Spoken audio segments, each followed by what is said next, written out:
Court में क्या देते हैं, हाँ नहीं जी, तो मामला एनी बेंच के सामने चला जाता है। लेकिन नहीं, चीफ जस्टिस याहिया अफरीदी को यकीन नहीं था कि जब जजेस इंडिपेंडेंट माइंड के साथ बैठेंगे, ओपन माइंड के साथ बैठेंगे, खुले दिल के साथ बैठेंगे, तो हो सकता है कोई दलील उन्हें पसंद आ जाए, कोई मंतक पसंद आ जाए, किसी जज की ऑब्जर्वेशन पसंद आ जाए।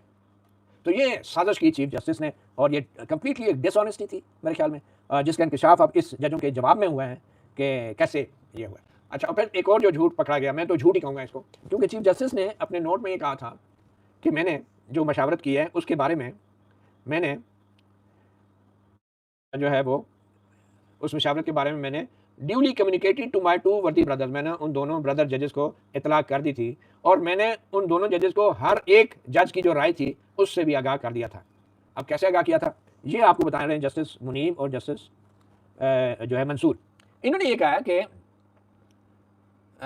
जब उन्होंने एडमिनिस्ट्रेटिव साइड पे भी मीटिंग नहीं बुलाई और उस साइड से भी नहीं बुलाई, तो जस्टिस मंसूर और जस्टिस मुनीब ने ये इंकशाफ किया कि उनको पता ही नहीं था कि वो जो 1 घंटे की मोहलत मांगी थी चीफ जस्टिस याहिया अफरीदी ने, उस 1 घंटे में वो क्या हरकतें कर रहे हैं, वो क्या कार्रवाइयाँ डाल रहे हैं। ठीक है, और कहते हैं कि हमें पता ही नहीं था, क्योंकि ये एक जज के चैम्बर में अगर ये गए हैं बकौल खुद चीफ, हम जजेस के पास जा रहे हैं, क्योंकि हमें बताया होता तो या तो हमें साथ लेके जाते कि हर जज जो है जस्टिस मंसूर को भी सुनता है, जस्टिस मुनीब को भी सुनता।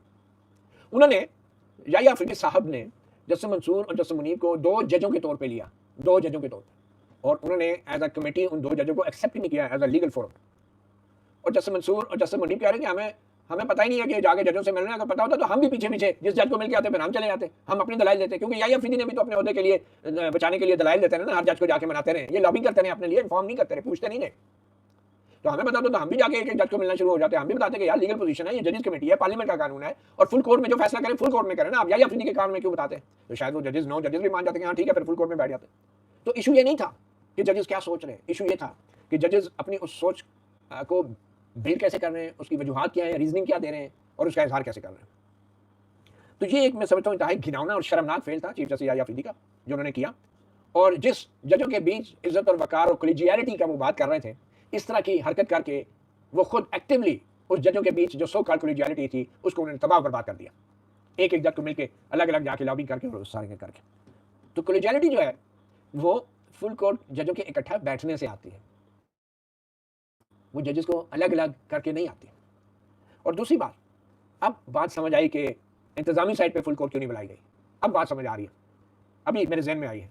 वो इसलिए नहीं कि जो जजों को अकेले जाके मिलते रहे ना, उनको मुख्तलिफ बातें बता बता के, तो अगर वो चाय की प्याली पे उन्हें इकट्ठा कर देते तो उनमें से कई जजेस कहते हैं हाँ अफरीदी साहब आपने मुझे तो ये बताया था, सारी बातें, फिर मंसूर अली शाह और मुनीब साहब को भी मौका मिल जाता ना जजेस को इकट्ठा करने पे। तो इसलिए इंतजामी साइड पे भी फुल कोर्ट नहीं बिठाई चाय की प्याली पे कि उसमें जस्टिस मंसूर और जस्टिस मुनीब ने अपना मुद्दा रख देना था सारे जजेस के सामने, और फिर हो सकता है उन 9 जजेस में से भी लोग कुछ जजेस बोल पड़ते कि यार या अफरीदी साहब चीफ जस्टिस साहब आपने हमें तो ये चीज़ बताई नहीं है जो जस्टिस मंसूर और जस्टिस मुनीब बता रहे हैं, इसलिए चाय की प्याली पे भी फुल कोर्ट मीटिंग नहीं बुलाई गई। तो ये सारी हरकतें देख के चीफ जस्टिस याहिया अफरीदी की एक ही नतीजा सामने आता है कि उन्होंने याहिया अफरीदी ने साजिश की, गुमराह किया जजों को, और खास तौर पे उनके अपने नोट के मुताबिक उन्होंने ये नहीं कहा कि जजेस कमेटी का फैसला है, उन्होंने कहा ये 2 जजों का फैसला है तो आप बता दें फिर क्या करें। तो दैट वाज शेमफुल और इंतहाई घिनौना और साजिशी ये कैरेक्टर था जो उभर कर सामने आया है चीफ जस्टिस की शख्सियत में। अच्छा, फिर ये सारा जो उन्होंने इंकशाफ किया है, उन्होंने कहा कि जुडिशल कमीशन की जो मीटिंग हुई उस मीटिंग में भी उन्होंने कोई नोट पढ़ा, लेकिन हमें आज तक नहीं बताया गया कि भाई क्या है।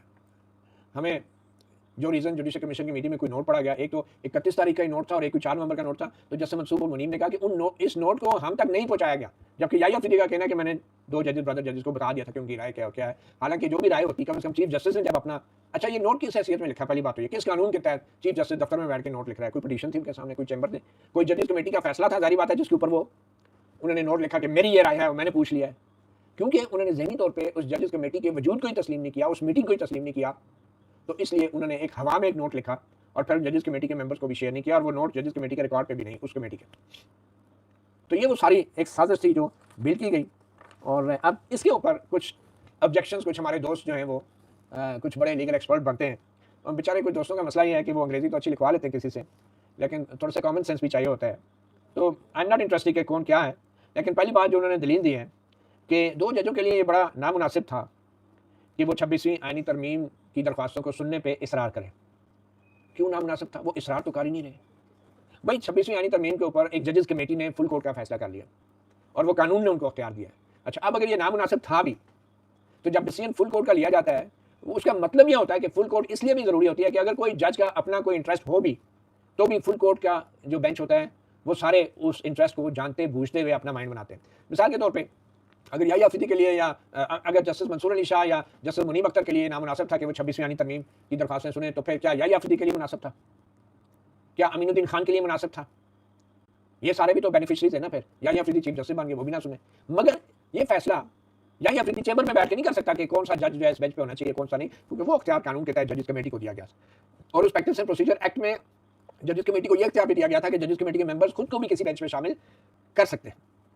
मगर अगर जजेस कमेटी की अक्सरियत ये फैसला करे कि फलां जज इस बेंच में शामिल ना हो, फिर उसके रिस्पेक्ट में जिस मैंने कहा एक दफ़ा ऐसा कोई डिसीजन हुआ भी था, मगर शायद काजी फाइसा ने उसको नहीं माना कि ये जजेस कमेटी किसी को रोक नहीं सकती, जजेस को, कोई इस तरह की बात हुई। तो ये एक पहली दलील है कि भाई ये कहना कि वो सुनना चाह रहे हैं, ये तो तब नौबत आती ना जब फुल कोर्ट बच जाती, तो फिर आप एतराज़ करते हैं कि भाई मंसूर अली शाह ना बैठे, मुनीब ना बैठे, याहिया अफरीदी ना बैठे। आप पहले कह रहे वो सुनना चाह रहे थे, तो इसलिए तो क्या इसलिए चैम्बर में बैठ के जजों से साजिश करके फुल कोर्ट नहीं बनाई? क्या ये मंतक है फुल कोर्ट ना बनाने की कि जस्टिस मुनीब और ये जिद कर रहे हैं सुनने के लिए? तो रीज़न ही नहीं थी। इशू ये था कि फुल कोर्ट नहीं बनानी थी। तो इसलिए कुछ शाह से ज़्यादा शाह के वफादार लोग जो है ना, वो justice chief justice Yahya Afridi के उस नोट को डिफेंड कर रहे हैं जो उन्होंने लिखा कि मैंने फुल कोर्ट क्यों नहीं बनाई। दूसरी उन्होंने बात की कि जब तक आईनी तरमीम गैर आईनी डिक्लेयर नहीं हो जाती, उस पर मनो अमल होना चाहिए। होना चाहिए भाई, ठीक है, होना चाहिए। कौन सा जस्टिस मंसूर अली शाह, जस्टिस मुनीब ने जजेस कमेटी में बैठ के 26वीं यानी तरमीम को गैर नहीं कर दिया था? अमल तो हो रहा था। सबसे बड़ा अमल तो यही था कि याहिया अफरीदी जैसे बंदे ने चीफ जस्टिस का ओहदा संभाल लिया था। और कितना अमल होता? तो क्या जस्टिस मंसूर अली शाह ने, जस्टिस मुनीब ने चीफ जस्टिस के ओहदे पे जो जस्टिस याहिया अफरीदी की तैनाती है उसको गैर नहीं करार दिया था? नहीं दिया था। तो अमल तो हो रहा था। और दूसरी बात यह है कि भाई जो जुडिशल कमीशन नहीं बना था, आईनी बेंच नहीं बना था, तो अगर आईनी तरमीम पे अमल का मसला था, तो चाय की प्याली पे क्यों नहीं फिर इंतजामी फुल कोर्ट को बिठा दिया गया? आप चाय की प्याली पे फुल कोर्ट बिठा देते अगर 26वीं यानी तरमीम खतरे में पड़ी थी। तो ये जो दलील है ना कि भाई 26वीं यानी तरमीम पे अमल, ठीक है, अमल हो जाता। मैं कहता हूँ कि आईनी बेंच भी बना देते हैं, लेकिन कम से कम इंतजामी साइड पे फुल कोर्ट तो बना देते हैं। जो इंतजामी साइड पे फुल कोर्ट, चाय की प्याली पे भी जजों को इकट्ठा नहीं होने दिया गया, यहाँ से साजिश की, तासुब की और यहाँ से बदनीयती की बू आती है। कि इशू ये नहीं था कि 26वीं यानी तरमीम पे अमल होना है, इशू ये था कि चीफ जस्टिस याहिया अफरीदी को शायद जिंदगी में ख्वाब देखा होगा कि चीफ जस्टिस बन जाएंगे इतने जल्द 3 साल पहले ही, तो कहीं वो ओहदा ना छीन जाए। ये इशू था सारा। और अब जो वो क्या कहते हैं, जो कुछ माशाल्लाह 26वीं यानी तरमीम के लौंडे लपाड़े हैं, जो हमारे मंसूर अली खान साहब कहते हैं लौंडे लपाड़े, ये 26वीं यानी तरमीम के भी जो लौंडे लपाड़े हैं ना, ये शाह से ज़्यादा शाह जी के वफादार बन रहे हैं और इस तरह की नॉनसेंस किस्म की दलीलें दे रहे हैं कि भाई उस पर अमल दरामद होना चाहिए था। ठीक है यार, हो जाता। तो अगर चलें फुल कोर्ट नहीं बनानी थी तो चाय की प्याली पे इकट्ठे कर लेते, वो भी नहीं की। तो इसलिए बदनीति का अमल तो साबित है। अच्छा, फिर एक आगे जो जजेस जो हैं वो 26वीं यानी तरमीम से जो मुतासरा हैं वो पिटीशन ना सुने, ठीक है भाई, मंसूर अली शाह मुतासरा है, मुनीब अख्तर मुतासरा है, ठीक है, पिटीशनर ना सुने। अच्छा, जो जिन्होंने फ़ायदा उठाया है उनका क्या बनेगा?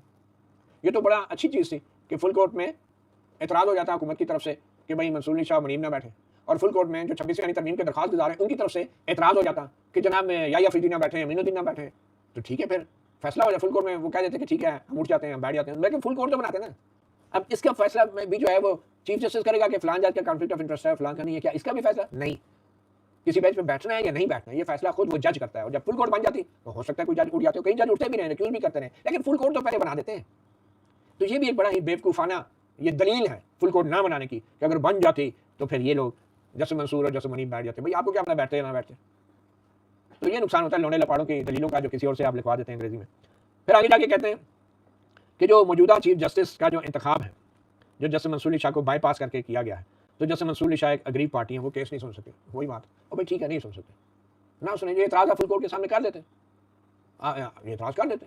लेकिन मसला ये था ही नहीं कि कोई केस सुन सकता है या नहीं। ये तो सिर्फ ऐसे एक किस्म के, जिसको मैं क्या कहना चाहिए, ज़हनी मालिश के तौर पे जो है ना, आपने क्या कहूँ, ये इस तरह की दलाइल, नॉनसेंस किस्म की दलाइल दी जा रही है। भाई ये इशू नहीं है कि कौन सा जज, इशू ये था कि फुल कोर्ट बना देते हैं, जो भी एतराज़ था उसके सामने रख देते। जैसे मैंने पहले कहा, फुल कोर्ट भी नहीं बनाई, और चाय की प्याली पे भी जो इंतजामी साइड पे टी का फुल कोर्ट होती है, कप ऑफ टी के ऊपर, वो भी नहीं बनाई। उसमें मसला वही बदनीति का है। और ये चीज़ें जो है फिर मोरालिटी ये तकाजा करती है कि ये केसेस नहीं सुनना चाहिए। और वैसे भी ये पार्लियामेंट ने जो है ये जजेस की तैनाती के हवाले से जो भी 26वीं यानी तरमीम लाई है, तो वो जुडिशरी का ही मुतालबा था, ठीक है जी। और उन्होंने ये डिक्लेयर नहीं किया कि वो केसेस नहीं सुनेंगे। और यार अब बात वही है कि इस तरह की दलीलें जो है ना ये सिर्फ नालायक किस्म के लोग ही दे सकते हैं। और उनका मसला ये है कि ये 2 जज केस ना सुने, यार छोड़ो, निकाल दो इनको। मैं तो कहता हूँ ये इशू नहीं है। इशू ये है कि एक आईनी तरमीम आ गई है, उस पर अमल दरामद भी आप शुरू कर दें, चाहे वो सुप्रीम कोर्ट के बारे में है, चाहे वो किसी और इदारे के बारे में। आज तक जितनी तरमीम आई है उनका जायजा सुप्रीम कोर्ट ने लिया है। पहले तो ये असूल तय कर लें कि क्या आईनी तरमीम का जायजा लेना चाहिए या नहीं। अगर ये तय हो गया कि आईनी तरमीम का जायजा सुप्रीम कोर्ट ने लिया है, तो फिर दूसरा सवाल ये उठता है कि भाई कौन से जज उसको सुन सकते हैं या नहीं। तो बेहतर वही विंडो थी जो 25 अक्टूबर 2024 से लेकर ना 5 नवंबर जब आईनी बेंच बना, तो ये 10 दिन के दरमियान ये विंडो इसलिए गोल्डन थी कि इसमें अगर जैसे मंसूर, जैसे मुनीब निकल भी जाते या जैसे याया, जैसे मीनुद्दीन भी निकाल देते, तो कम से कम वो जज बच जाते कि जो मजीद 26वीं आईनी तरमीम के बेनिफिशियरी नहीं थे। अब हुआ क्या कि 5 नवंबर को जुडिशल कमीशन बन गया, उसने आईनी बेंच बना दिया, तो अब जो है 23 जजेस आ गए। अब ये जब बैठेंगे तो मुझे आप बताएं कि इनमें से 12-13 जजेस ऐसे हैं जो 26वीं आईनी तरमीम के बेनिफिशियरी हैं। अगर ये फुल कोर्ट बन भी जाती है अब लेट से, तो वो 10 दिनों का टाइम अच्छा था फुल कोर्ट का या ये वाला। और आखिरी बात जो मैं करना चाहूँगा, जैसे याया अफरीदी ने जब एक जज के पास चैम्बर में गए होंगे तो उनको एक और बात की होगी, और वो बात ये होगी कि भाई साहब तनख्वाहें 13-15 लाख रुपए थी, अब हो गई हैं 30 लाख, सोच लें।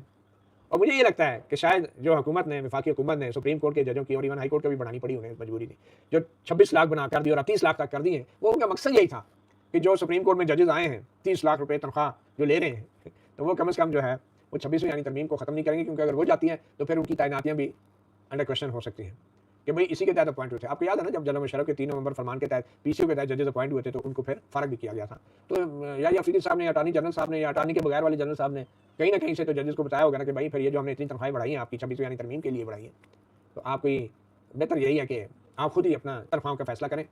ये 30 लाख रुपए आपको अच्छे लगते हैं या नहीं, ये फैसला आप फुल कोर्ट में बैठ के करें। तो शायद इसलिए फिर आप जो फुल कोर्ट होगी उसमें सारे जजेस भी शामिल होंगे। तो ये थी जी सारी आज की बातें, और आई होप कि मैंने थोड़ा सा एक्सप्लेन करने की कोशिश की है आम फहम के लिए, आम ज़ुबान में, कि ये जो फुल कोर्ट होती है ये बेसिकली जितने भी तासुबात होते हैं, जितने भी मफादात के इंटरेस्ट होते हैं, कॉन्फ्लिक्ट ऑफ इंटरेस्ट होते हैं, उनको एक तो डिक्लेयर करने के लिए होती है, और दूसरा उनको ख़त्म करने के लिए होती है कि अगर किसी का कोई एक आध बंदे का मफाद है भी ना, तो जो फुल कोर्ट के जजेस हैं वो मेजॉरिटी से उस मफाद को सप्रेस कर देते हैं। तो this is the concept of full court, जो मेरा ये ख्याल है कि चीफ जस्टिस याया अफरीदी की समझ में भरपूर तरीके से आता है, मगर वो डरते हैं कि शायद उनसे वो ओहदा छिन जाए, जो ओहदा शायद उनको 3 साल बाद मिलना था। मतीउल्लाह जान, MJ टीवी से इतना ही, इजाज़त दीजिए, अल्लाह हाफ़िज़।